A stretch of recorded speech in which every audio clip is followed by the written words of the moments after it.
Hello and welcome to Spotlight On, the companion podcast of the Tonearm.com. Here, we talk with the musicians, writers, and innovators about the ideas shaping media, art, and culture. I'm your host, Lawrence Peryer. Today, the spotlight shines on someone we haven't spoken to in a while. Over the years, we have periodically turned the tables by having friends and colleagues interview me, most notably in episode 100, or by airing talks and interviews I've done in other forums. Today is a little different. My longtime friend, colleague, and Spotlight On alumni, Jeremy Sirota, is hosting a live stream series on LinkedIn called Creative Leadership. There, he interviews figures from the world of music, sports, business, and more to talk about their work applying creativity in realms that are not often thought of as creative fields.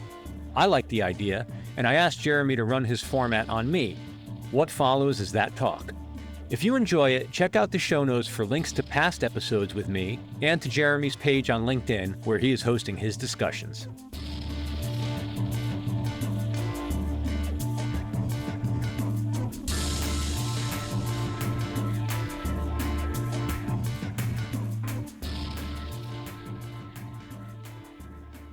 Welcome, everyone, to Creative Leadership. I'm Jeremy Sirota, your host today. This is a space to explore creativity and leadership, how to think counterintuitively, identify problems around the corners, and turn obstacles into opportunities. Today's guest has spent nearly his entire career in the music industry, finding creative solutions in places where most people are just intimidated by the artists they work with. Lawrence Peryer is a friend, a former colleague, a mentor, an inspiration, and someone who dreams big. Lawrence, welcome to the show. Thank you so much for having me on. What a beautiful introduction. I hope I live up to it. Well, we will see over the next 45 minutes or so how this goes. I want to provide a little bit of background to the guests who are listening. You started your career in the physical space. You ran a bookstore. You launched numerous successful CD sales businesses, run e-commerce stores for artists and major brands. You oversaw a company called Artist Arena, which led you to oversee artist and label services at Warner Music Group. You worked at Amazon, ticketing startup.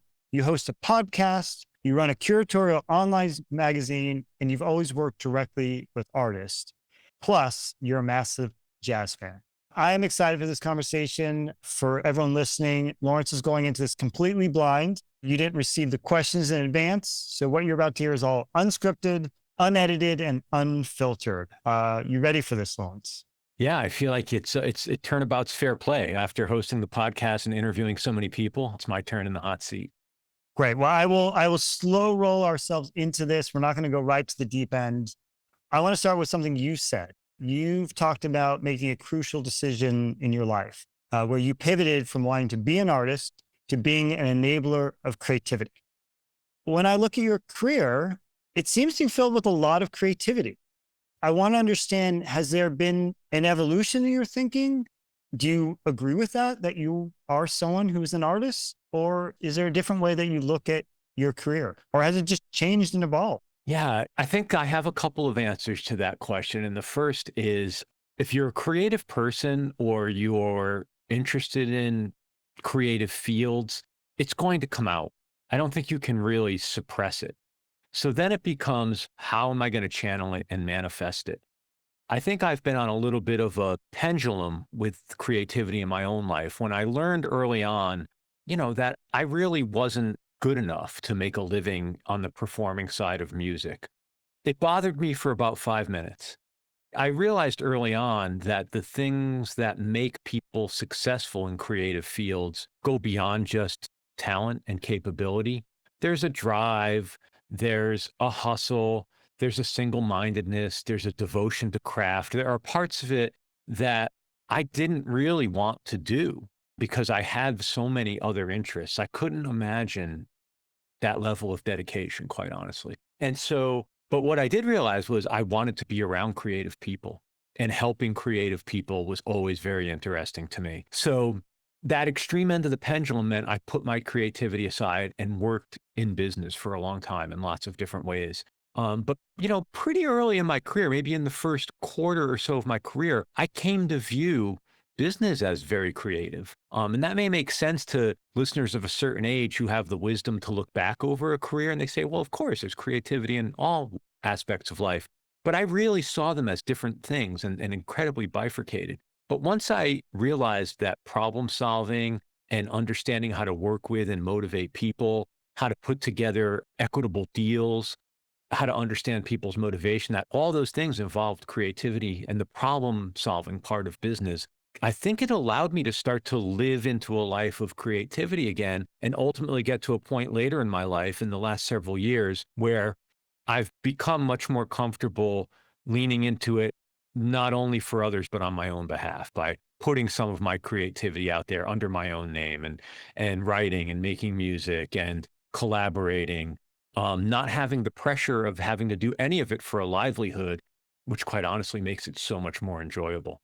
It doesn't mean I take it less seriously, but the stakes just aren't high. I don't have to be a starving artist. I could skip the starving part and just be an artist. And so I say all that also very reluctant, reluctantly. It's hard to self-identify as an artist. I give other people the advice all the time that nobody else gets to call you an artist. If you make art, you get to be an artist. But I have a hard time owning it. I recently, in the last year or two, joined the Jazz Journalists Association. I go to the meetings and I get involved and I look at all these men and women who are accomplished in the field of journalism, and I think I'm not a jerk. Like, what am I doing here? So it's hard to differentiate between imposter syndrome and just wondering, like, am I a dilettante? Like, am I a journalist? I don't know.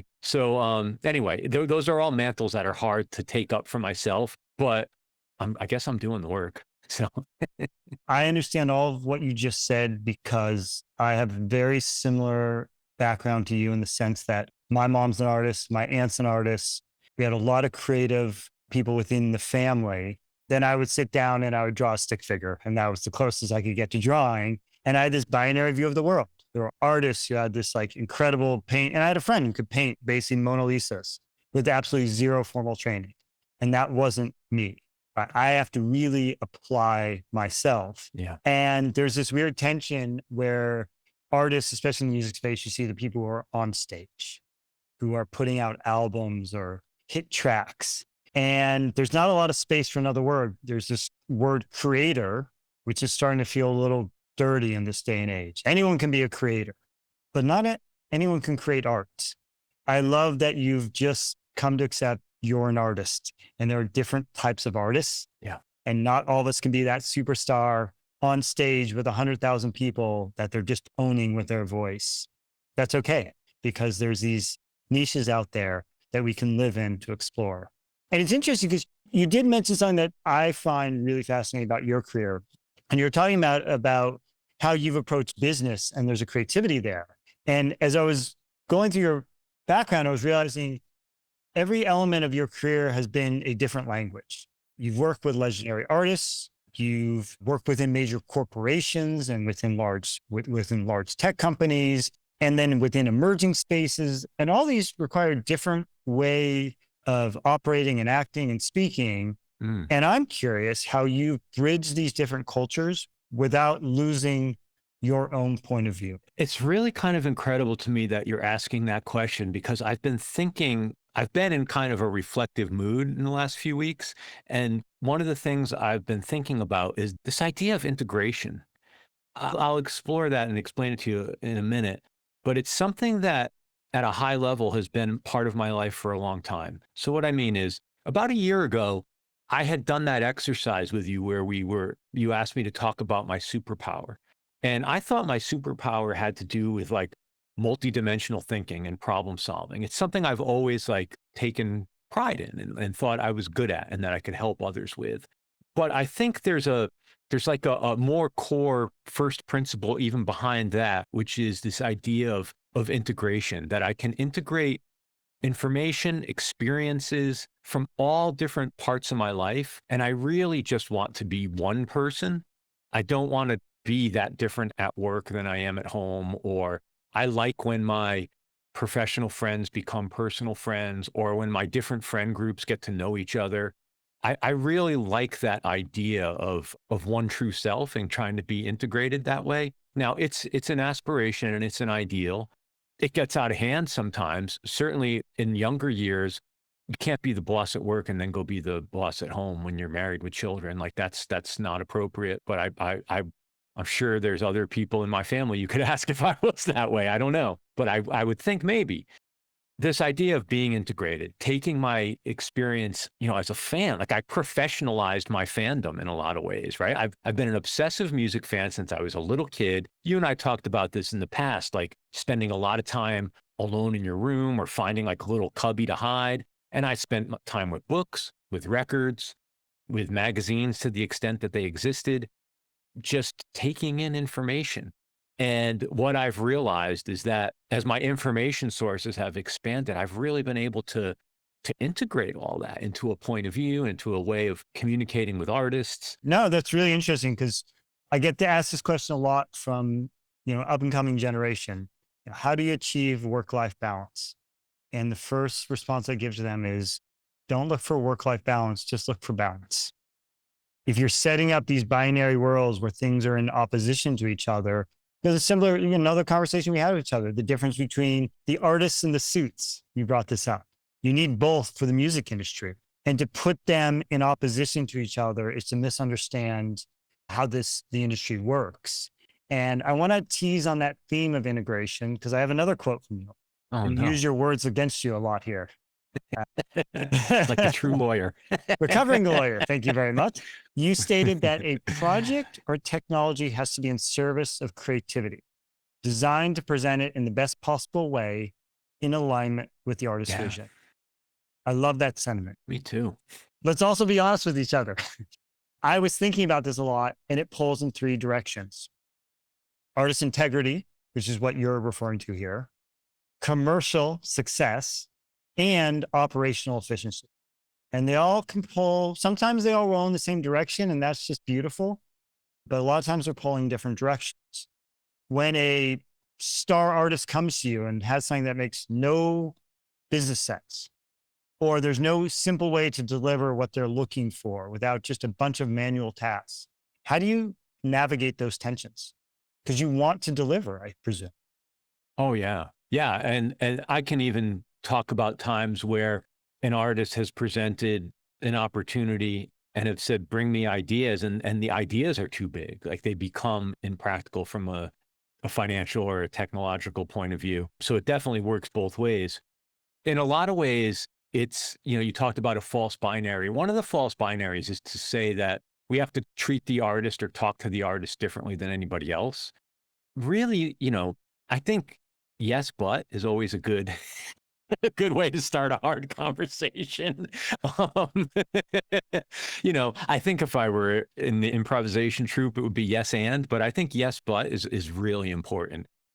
I have found in the majority of cases that most of the time there's somebody in the artist's world who understands all the different asterisks that come around yes, but. You have to be able to have a trusted dialogue with somebody, either the artist or somebody in their orbit that they trust. Because at the end of the day, we're talking about pop art basically here, which implies commercial art. We get into an area now where none of this is demeaning. None of this is about lessening the art, about saying it's not fine art or trying to define it as high or low. But there's sometimes it's just money conversations. And sometimes artists say, I'm okay, this is what I want. Or an artist's team will say, that's okay, this project is in service of a bigger picture that you don't know about. So if your P&L takes a little bit of hit, I'm okay, don't worry about me. I've got somebody else that's funding it, or it's part of another thing, or I have a 5-year plan and this is a great investment. You can't be afraid to have the conversation. The worst thing, and I see people do over and over again, especially in corporate music environments, is they try to just say yes and go do it with good intentions. You and I have both seen it. A lot of times those people aren't supported. They're not supported with resources. They're not supported by their executive structure. And they're just going out there and trying to do the right thing by everybody. And it ends up being they can't win. So you have to be able to speak and have a dialogue. I have a new phrase we should start using. Instead of yes, but, yes, and. How about yes or? Yeah, I like that even better. I like that I'm going to even use better. someone else's words now that will resonate with you as well, especially given your career. Brian Eno, he once said, the point about working is not to produce great stuff all the time, but to remain ready for when you can. Oh, yeah. Yeah. I love this one. I'll tell you why. And we have a little bit of different styles because we've talked about this. You tend to schedule how you work. I kind of go with the current. I'll sometimes cancel a call if I'm just ready to do something else. Clearly, I can't just cancel on a board member or a significant client. If I make commitments, I stick to those. But I just let my brain say, this is what you need to be doing now. And I kind of trust it. That's actually not what I'm curious about. I'm actually curious about how you seem to always be at the edge of when something new is coming. And whether that was early internet, when it was just a fad, about experiential retail, about artists and e-commerce online, clearly luck plays a role in everyone's life. Let's just be clear about that. And sometimes that luck is about always doing what you do, reading, involving yourselves in, more materials and taking in information. But you must have some approach to how you make sure luck. And I'm curious if you have a way or you've thought about how you define that for yourself. Wow. Well, part of it is that, as trite as it sounds, that's a manifestation or an outcome from being not only curious, but acting on my curiosity. So I learn constantly. How do you become the person people go to? Because they know you're thinking about it and talking about it. And I do recognize that pattern. Again, as hard as it is to own it, I recognize that pattern that I will frequently get the call when there's some new wave cresting, and an artist manager or somebody will say, what do you think of XYZ? Or what do you think we should do with XYZ? Or all these XYZ companies are knocking on our door. Help us come figure it out. So I think the fact that I've taken it upon myself to be an applied learner is really important. But the other thing too is when you're interested in innovation, in applied creativity, you and I talked about this, I think, in relation to AI. There's a lot of self-proclaimed experts, meaning there's really no experts yet in a lot of these fields. So then what do you need if there's no expert yet? Maybe somebody with taste, discernment, a bullshit detector, domain expertise in like adjacent or similar fields. So it helps to be well-rounded, I guess, or to be curious and to be diligent and to be careful. You don't want to touch the hot stove too many times. You are just a click away from the Socrates quote. All I know is that I know nothing. Yeah. But it is truly the beginnings of exploration. This is something I was reading the biography about Leonardo da Vinci. One of the axioms that came out of that gives me a lot of courage in some ways is he wasn't the smartest person. Clearly incredibly smart and talented. But that's not what he banked his career on. He banked his career on just having a more curious mind than anyone else and willing to throw himself at it. Particularly for myself, I'll go talk about me again. I am not the greatest writer.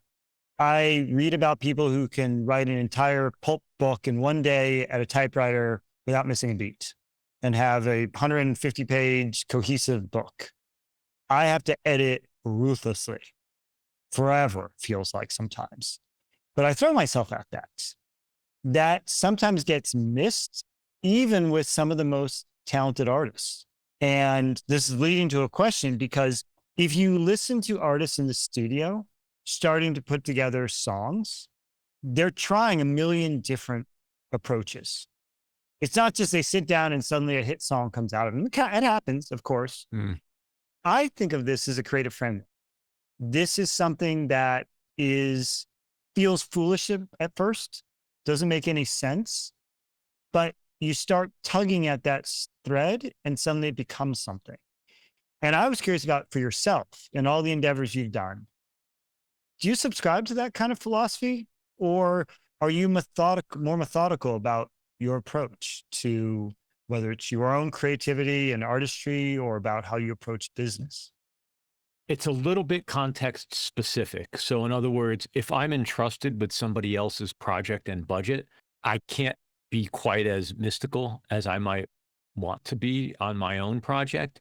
But I think fundamentally the approach is the same, which is no, I do not have a creative framework or creative process per se. It's pretty organic. It's based on continual, again, this integration of information and new information. Very, very rarely now, especially as I've gotten older, there's not many hills I'll die on in terms of my ideas. I would much rather see the project through to fruition. And to kind of badly paraphrase that Eno quote, I'd rather see 85% of the project get realized than none of it. I don't really have much by way of purity tests anymore, as long as it represents the artist well. The artist could be me.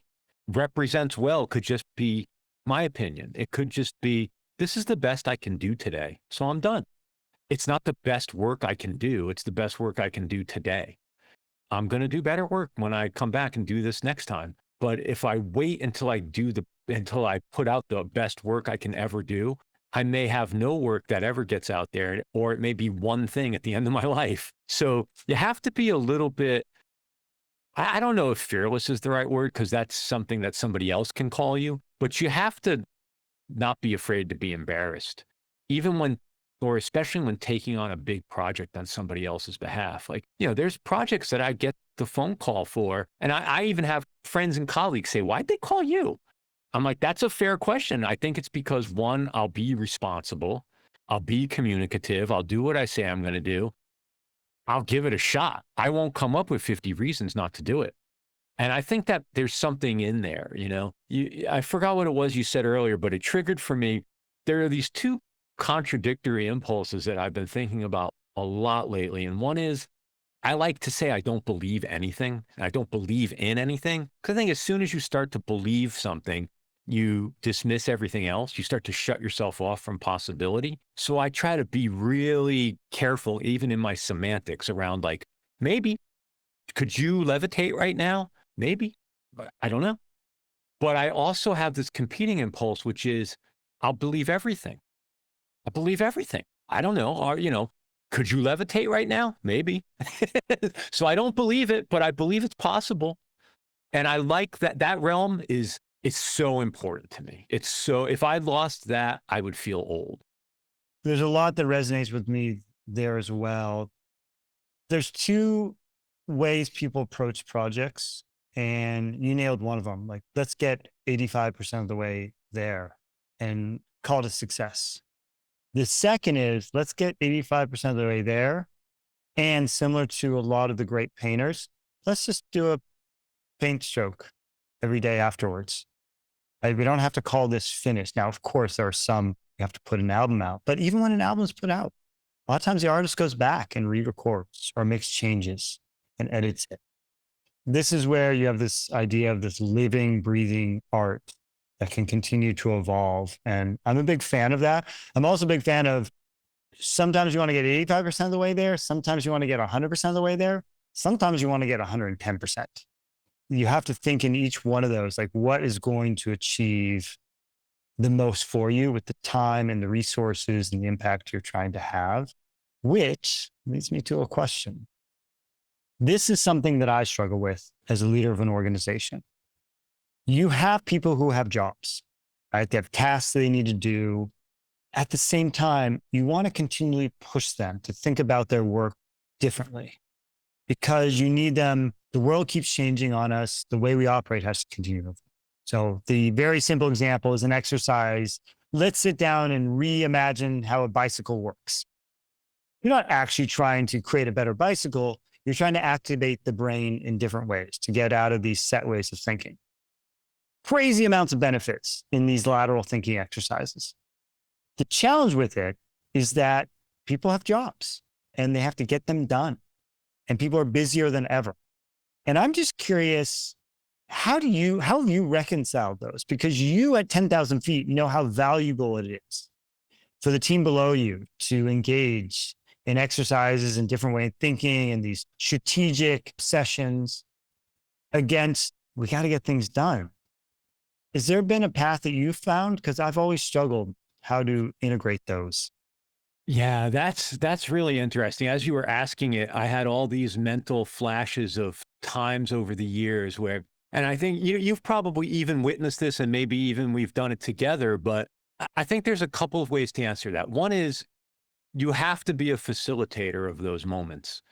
So if people are busy and they have all these things they have to get done, as a manager or as the executive, you have the ability to make this part of everybody's job description. You have the ability to make the time for it, but you also have the ability to model the time for it. And more importantly, you have the ability not to punish people when you catch them doing it. So you've stumbled into my offices sometimes when I'm sitting around with 3, 4, 5 people and we're just talking, or one of us is at the whiteboard, or we're in deep on some topic. And it's not even about solving the problem at hand. It's just somebody brought up an idea we should be thinking about. And it's like, let's make the time to think about it and just think about it and talk it through. And who knows, you even get to a resolution, you put a pin in it, and now, you just have to do that. But I've also walked into my employees' offices where it seems like it's really busy, but 3 or 4 of them are sitting around talking. And you can't even really joke too hard. Like, hey, what are you guys doing? Like, you have to make that environment okay. In fact, you kind of have to require it. I've definitely been in situations where there was like carved out time, but to your point earlier, it's hard to like, let's have a brainstorming meeting. Like, it takes a while to heat up if you're going to do it that way. It's much better when a few people stumble into a room, or a meeting agenda's done and there's time left, and it happens a little more organically. So I think there's some combination of facilitating it, allowing it, and mandating it. I love the idea of putting it into job descriptions. It's a great, great concept. And putting it in reviews. How much time did you spend this year thinking? There doesn't have to be, you don't time card it, but like, if people have to answer that question, they're going to want to have an answer. We'll be back with more Spotlight On, and me talking with Jeremy Sirota about creative leadership right after this break. After listening to this episode, head to thetonearm.com, our online journal covering unexpected music and culture. This week on the Tonearm, clarinet player Glenn Dixon meets the modular electronics of Bob Familiar for a unique exploration of sound. Guitarist Lingwang Yang makes heavy music that relies on microtones rather than volume for its intensity.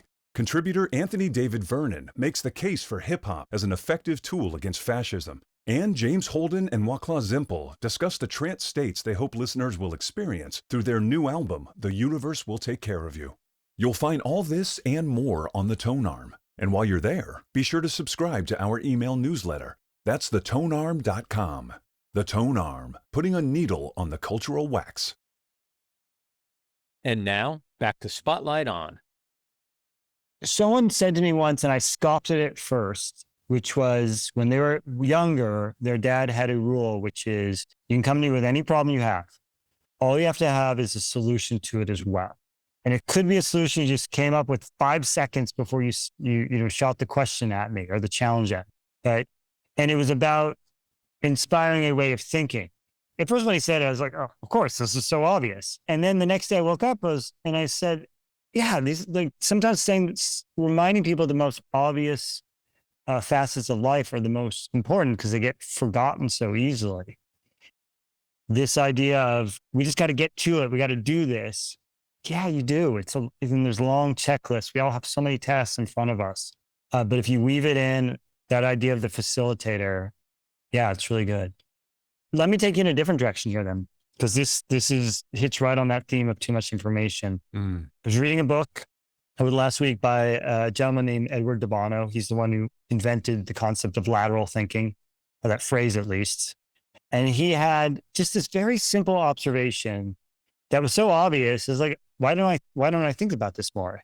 Which was, before the Renaissance, ideas would not change in your lifetime. So whatever your worldview and the way the world worked and operated at 10 years old or 20 or whenever you died at 40 stayed exactly the same. Yeah, I kept thinking about it more and more. It's just like boggled my mind. It's just like nothing changes in your life. I can't wrap my head around that. Yeah.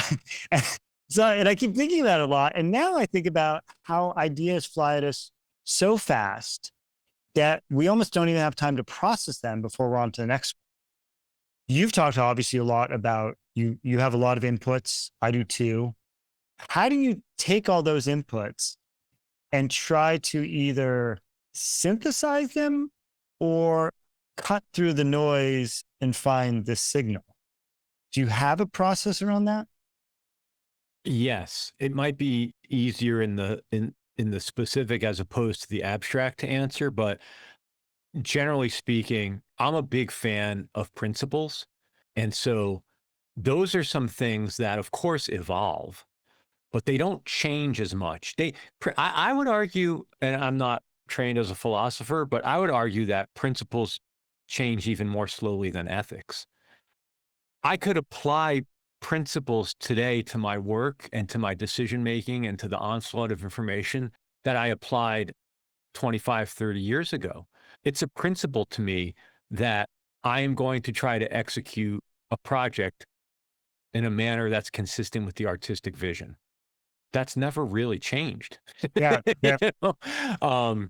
So I think it's really important to have an ethos, like what do you stand for? What do you want to stand for? How do you codify that in such a way that it turns into something that guides your behavior? As self-important as that sounds, or as even aspirational as that can be from time to time, it's really hard to violate your principles. It's really hard to let yourself violate your principles. You could violate your values pretty easily. You could even make ethical compromises pretty easy, but it's hard to violate your principles. It's almost physically hard. Yeah, they almost become your operating system. It's your operating system for sure. As you get older, they sort of weave into how you perceive the world, how you interact with the world. And I'm a big proponent. The reason I started doing this series is I'm a big proponent that creativity and some of the areas you've talked about and how you operate, those are learnable traits. They're skills. Now, obviously, some people can be more talented than others can, but they can all be learned in life. If you just start to think bigger and open your mind to those, it starts to I call it opening the aperture of your camera. You just start to see the world in a different, bigger way. Speaking of bigger ways, I want to come back to the artist for a minute here. One of the artists you've worked with throughout your career has been, David Bowie, and now the David Bowie estate. If David Bowie was launching his career today, what would be fundamentally different about how you would approach that process? How would you support? So it's David Bowie, who he had been throughout his career, but suddenly he's dropped into 2025. The world is just fundamentally different. Still has this incredible creative vision and way that he interacts with the world. Would you do it the same? Are the principles of what you've done the same about how you would approach this? The first thing I have to say is, I wasn't there at the beginning. So, how we might execute some things how we might relitigate some of the things we did in the time I was on the scene working on his behalf is one answer. But if I think about him, how he did it, how he emerged, how he became who he became, it's very interesting because, he tried on many persona before he became famous. He tried everything, the famous examples about he was a meme and did like dance hall music and schmaltzy pop music, and he dabbled in psychedelia. Like he was trying everything. The ambition wasn't like there's some artistic purity here. The ambition was, I'm going to be a star and I'm going to make art at the pop stardom level. At least that's how it seems in retrospect, watching him just keep churning through all these attempts. And so it's really interesting because would he have gotten successful faster because he was so good at identifying and capitalizing on trends? Would he have flamed out faster because he would have just gotten chewed up earlier on? Or would he have been able to stay on top of it and adapt? All really fascinating questions, very obviously hard to have scenarios for.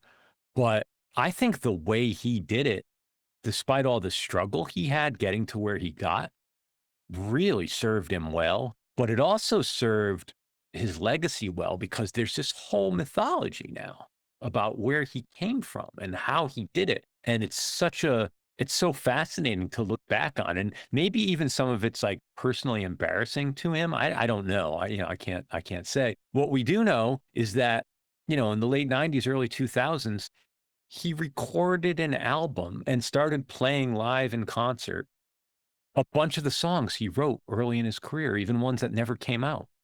And he didn't release the album. It came out posthumously, but he was playing some of the songs live. So he couldn't have been that horrified by it. He went back and looked in his trunk and was like, hey, some of this stuff's pretty good. But the big thing that he did, I think that really broke him wide, that is probably the part of the story that most people focus on is, when he finally got professional management, they basically said a version of fake it till you make it. You're a superstar now, so behave like a superstar. And they spent like he was a superstar, and they dressed him like he's a superstar. The first time they came to America, he was a nobody, and they stayed at the Park Plaza or whatever. And they lived like he was already a superstar. And it so blew people's minds that he basically became a superstar. Now he had the art to deliver it and all the other elements to deliver on that. I don't know. Like, could you run that playbook today? There's plenty of people that are like posers and preeners, and I wish I could answer the question better. It's so fun as a parlor game to sit around and think about and talk about. I love transporting people from the past into the present and from the present into the past to see how they would behave differently, or how, if you could hold everything else the same, what would change around them, because it allows you. I mean, this is one of the exercises I like doing. I've done this at Merlin. I've done this exercise myself, which is I took Merlin. I said, okay, Merlin's been about the digital age. What if we rewound history and started it 30 years earlier in the age of CDs? What would Merlin be? What would it be in the lives of independent record labels? How would that have impacted careers and the trajectory of the industry? They're just these like interesting thought exercises. The reason I was thinking about Bowie is because of all these personas and because of all these ways that he was really understood, seemed to understand the system so well, and then build a team around him, right? Build this network, this community of people to help him execute that vision. And now I look at today, and I was writing this down, and this is what I came up with. We're all aliens living on an alien planet, being served alien food from an alien cookbook. I'm, of course, talking about algorithmic recommendations. There's a lot to it that can be very valuable. We've all discovered music from recommendations, of course. I want to focus on the other side, which is the value of not just human curation, which is also a form of creativity, but of really just the way that we discover and who are the editorialists in our lives.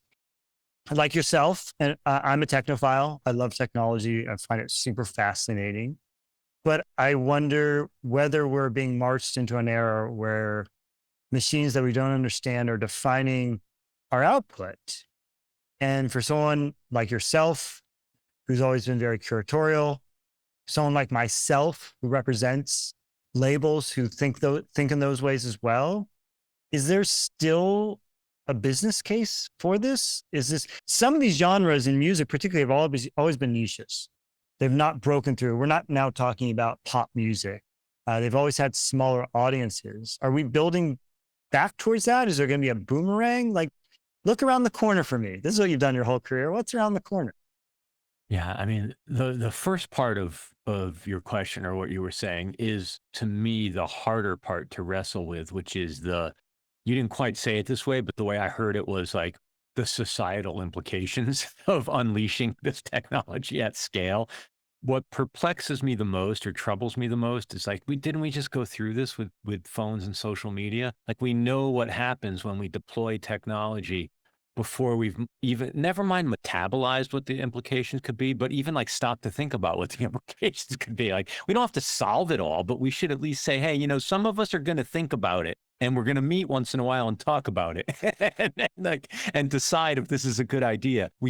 I think the fictional people, the people get left out of the discussion. Like, I don't get a choice as to whether I want some of this stuff, unless I really want to be like alienated and left out. And that's fine. Like you can make that choice too, but like I want to be a citizen in the modern world. Why do I have to accept all of this? It's hard. That's a hard one.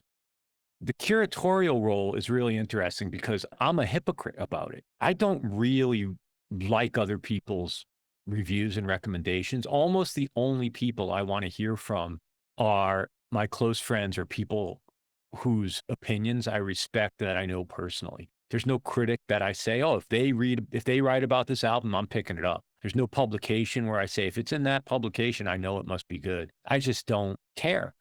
Yet I co-publish a online art and culture and music magazine. I have a podcast where I carefully select the guests. So I'm a hypocrite. I want to be heard, but I don't want to hear anything. Welcome to being human. Yeah, thank you.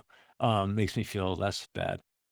But when you say look around the corner at what the culture business is going to look like. That's exactly right. What is the business of artistry 5 years from now? Is it just in the same way that the digital evolution changed how we consume, it's changed how, mediums always changed things like the length of a song, whether a song has a long intro or it gets to it quickly. It's the concept of a hook. Every time there's been a technological evolution, it's changed the nature of songwriting and how artists perform. There's obviously elements that could become more empowered. You can see the live business becoming stronger. People don't trust what they read or listen to online anymore, but you can't fake a live performance surrounded by sometimes 10 people, 100 people, 100,000 people. I wonder whether there just becomes, with every action, there's an opposite and equal reaction, as I like to say. So it's not just this march towards an AI future where everything, people talk about AI robots talking to AI robots. No one's even emailing each other anymore. If that becomes the case, then the power of picking up the phone and having a conversation suddenly becomes more impactful. Yeah, absolutely.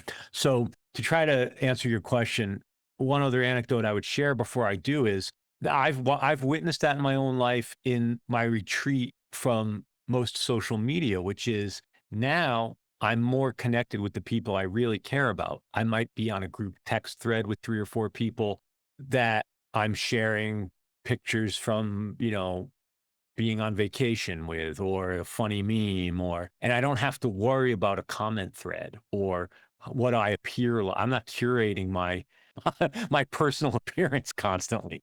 It's much nicer. It's much nicer to talk to my real friends and to not really be bothered by the people that I didn't really have a relationship. Most of it was voyeuristic, like people I knew in high school or ex-girlfriends or whatever. Yeah, it was nice to know they were okay in the universe and like still alive and hopefully happy, but there was no relationship there. There's no reason to be connected other than to be distracted and have a lot of noise.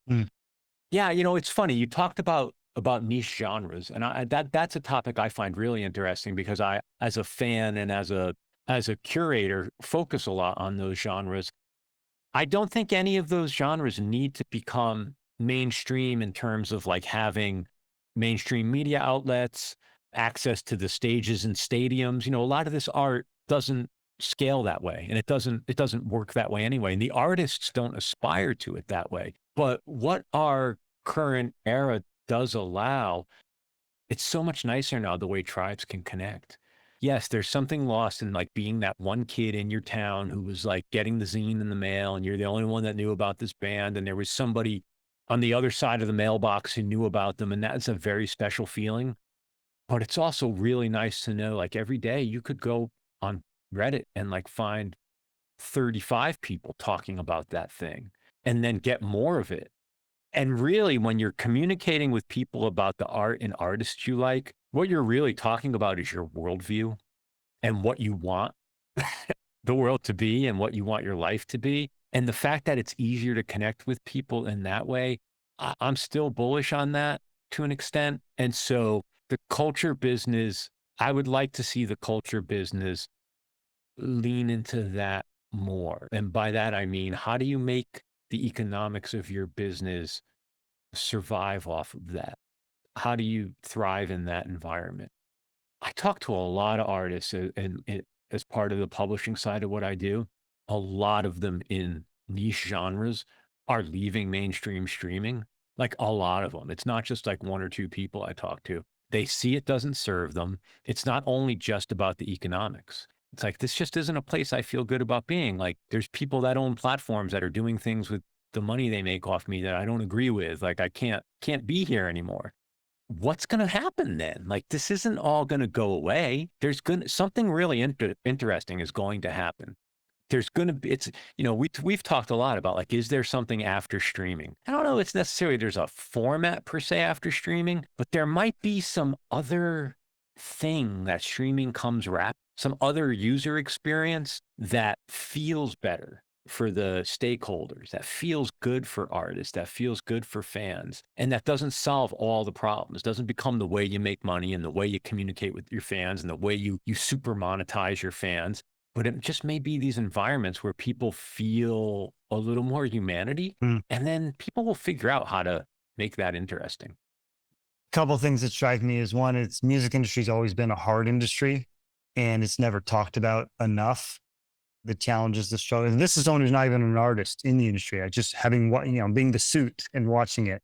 The second is there's a lot of angles to it and a lot of different ways to approach it. And there doesn't need to be a one size fit all. I was just talking to someone who said they started off in a band and then they ended up doing, becoming a session player. And then they ended up getting into the live business. So there's a lot of different ways to tackle it, especially for anyone who's listening, who's interested in it.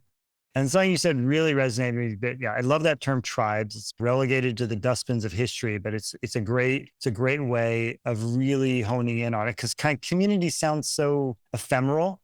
Tribes kind of got a little bit of a negative connotation to it. So I kind of want to bring it back, because a tribe isn't a bad thing. It's people with common interests that are like really into it. And I thought about this phrase my friend uses, which is about you meet people in life for a reason, a season, or for life. That one made a lot of sense to me, because sometimes we get overly fixated on people staying in our lives forever, and it's okay. Life changes. Yeah, well, you said that to me recently, and it resonated with an experience I had about 10 years or so ago. And I was really, really struggling with the fact that there was somebody in my life that wasn't going to be. And I was miserable about it. A mutual friend of ours said basically a variation of that. It was like, maybe this person played their role, like their role's over. What are you going to do? Like that, they came into your life, the thing happened, and now they're going to leave your life, and it's all good. And I found it very helpful. It transcended the realm of like philosophy and turned into a very practical way to view the world. It's going back to that theme of integration.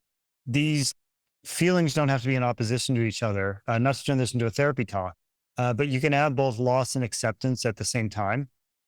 And they don't have to be mutually exclusive. You don't have to like wallow in one and not acknowledge the other. It's just can feel challenging sometimes. The sooner you could get to the loss and the acceptance at the same time, the sooner you can hold both of those ideas and both of those emotions, the quicker you can move on or just live. You can live better. And because even move on connotates like getting over it or putting it behind you or what have you, but you can integrate it. You can put it in its proper place and not be destroyed. That raises a good question I want to kind of start to wind down this conversation with, which is this next generation. I really started doing this as a pay it forward. Let me be blunt. I started doing it because I'm just curious, and it gives me an opportunity to talk to people in a form and format that I find very interesting. Within that was this idea of trying to pay it forward. So you're in a room, it's full of a bunch of, 18 to 24-year-old wannabe, not creatives, not artists, but creative leaders, people who want to work in the creative space, next generation of leaders. What is the advice you give to them? You get to give them one piece of advice to help them navigate the challenges and opportunities that this next generation is going to face. They'll be both very similar to what others have faced, but very different as well. Inspire. Yeah. Well, I'm going to pull the punch a little bit and say to you, I think when I say it, you'll recognize the same You may feel the same ambivalence that I'm feeling because I don't know if you can only hear this when you're ready to hear it, but I think it's important to have it said to you. So that's kind of my preamble. It sounds like something I'm about to tell my daughter that she doesn't want to hear. I tell people to know themselves. You save yourself so much suffering if you know yourself, because you can short circuit a lot of posturing or chasing things that turn out to be emptily satisfying or satisfyingly empty.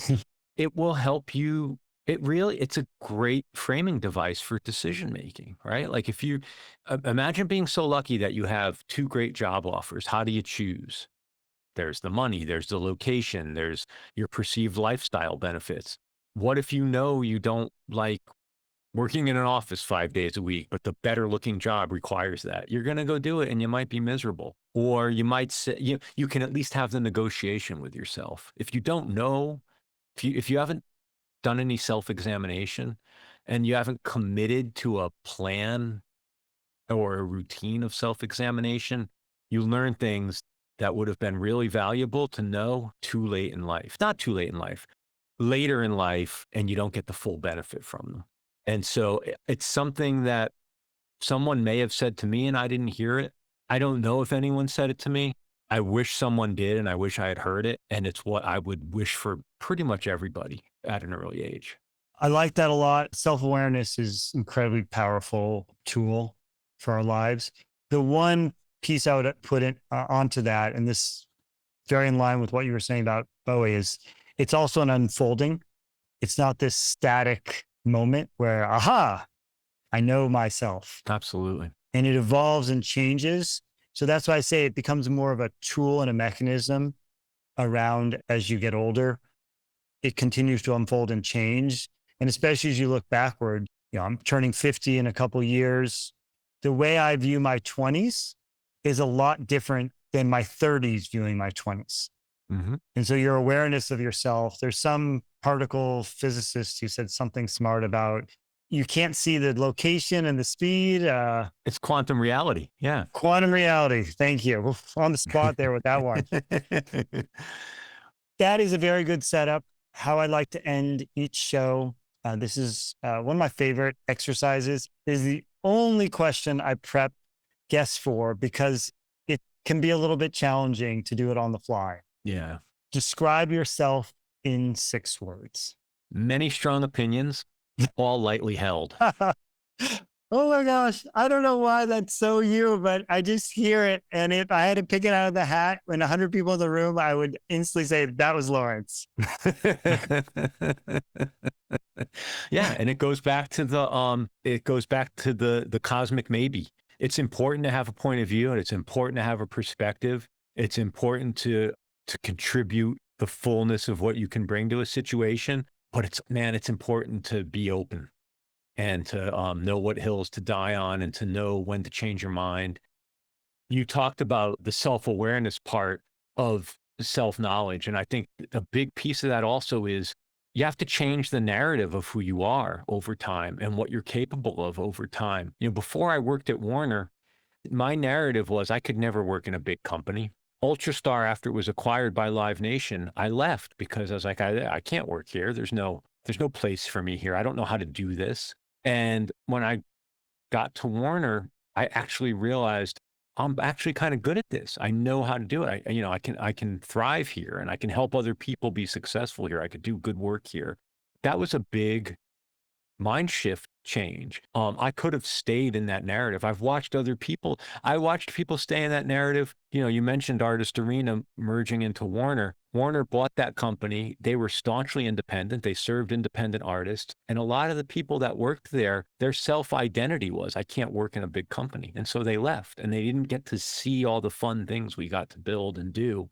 And it may have been the right choice for them. I don't fault them for it. But I would encourage everybody, be a little more open about what your narrative is. Again, have principles. Don't have limiting self-narrative. I could go on forever, but I'm going to say, Lawrence, has been fantastic. I appreciate you meandering the fields with me today. So many interesting things. Thanks for doing this. Yeah, thank you. The lucky part for us is that this is just one hour in a multi-decade dialogue. So we'll get to finish this, tomorrow.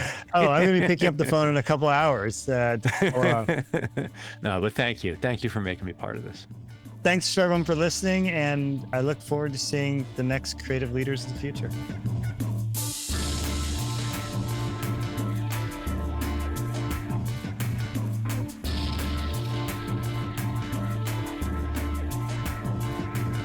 Thank you so much to Jeremy Sirota for getting me to think and getting me to talk. As always, thank you for listening to Spotlight On. Spotlight On is executive produced and hosted by me, Lawrence Peryer. We're produced and marketed by Michael Donaldson.